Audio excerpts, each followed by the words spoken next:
இன்றைய எபிசோட் ஒரு உணர்ச்சிகரமான போர்க்களமாக தொடங்குகிறது. ரவி மனமுடைந்து போயிருக்க முத்து அவனுக்கு ஆறுதல் சொல்ல முற்படுகிறான். ஆனால் ரவியின் எண்ணமெல்லாம் மேலே சென்று ரகசியமாக பேச வேண்டும் என்பதாகவே இருக்கிறது. இதைக் கவனித்த மீனா தன் கூர்மையான அறிவால் பாட்டிலின் சத்தத்தை கண்டறிந்து விடுகிறாள். வாசனை இல்லை, அது நறுமணம் என்று முத்து மழுப்பினாலும் மீனா விடுவதாக இல்லை.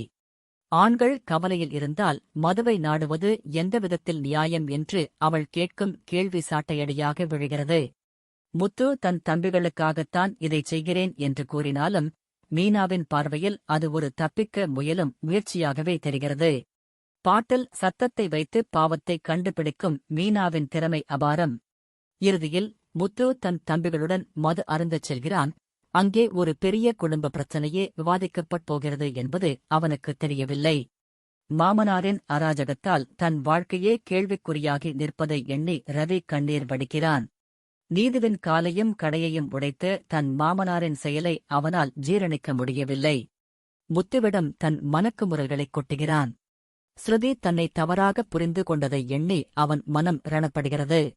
முத்து அவனுக்கு அறிவுரை வழங்கினாலும் மதுவின் போதையில் அந்த துக்கம் தற்காலிகமாக மட்டுமே மறைகிறது. பிரச்சனை தீர வேண்டும் என்றால் ஸ்ருதியிடம் மன்னிப்பு கேள் என்று முத்து சொல்லும் அறிவுரை ரவிக்கு ஒரு தெளிவைத் தருகிறது. ஆனால் ஸ்ருதி தன் தந்தையின் பக்கமே நிற்பது ரவியை மேலும் நோகடிக்கிறது. மனைவி ஒரு பக்கம், நியாயம் ஒரு பக்கம் என ரவி தவிக்கும் தவிப்பு நெஞ்சை உருக்குகிறது. அண்ணன் தம்பிகளுக்குள் இருக்கும் அந்த பாசம் மதுவை விட போதையானது என்பதை இந்தச் சூழல் உணர்த்துகிறது.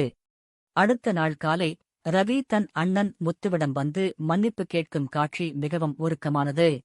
நீதி விஷயத்தில் முத்துவை தவறாக புரிந்து கொண்டதற்காக அவன் வருந்துகிறான். ரவி தன் கைகளால் செய்து ஒரு ஸ்பெஷல் உணவை முத்துவுக்குக் கொடுத்து தன் அன்பை வெளிப்படுத்துகிறான். நீ என் அண்ணன், நான் உன் தம்பி, இதை யாராலும் மாற்ற முடியாது என்று ரவி சொல்லும் போது முத்துவின் கண்கள் கலங்குகின்றன.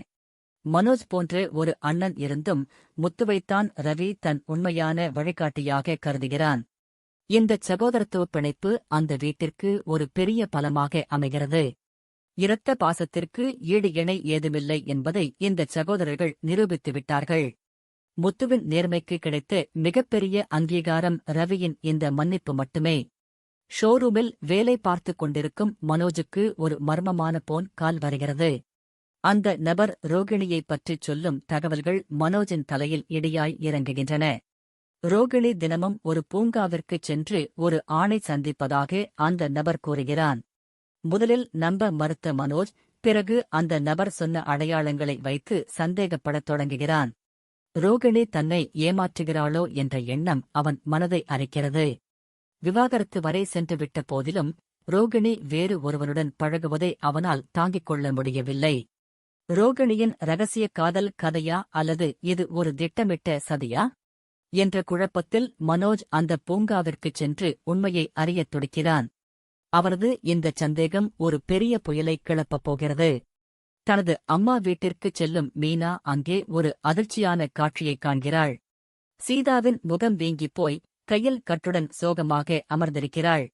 மீனா எவ்வளவோ கேட்டும் சீதா உண்மையைச் சொல்ல மறுக்கிறாள். தூக்கம் இல்லாததால் முகம் வீங்கியிருக்கிறது என்று அவள் சொல்லும் பொய் மீனாவை திருப்திப்படுத்தவில்லை.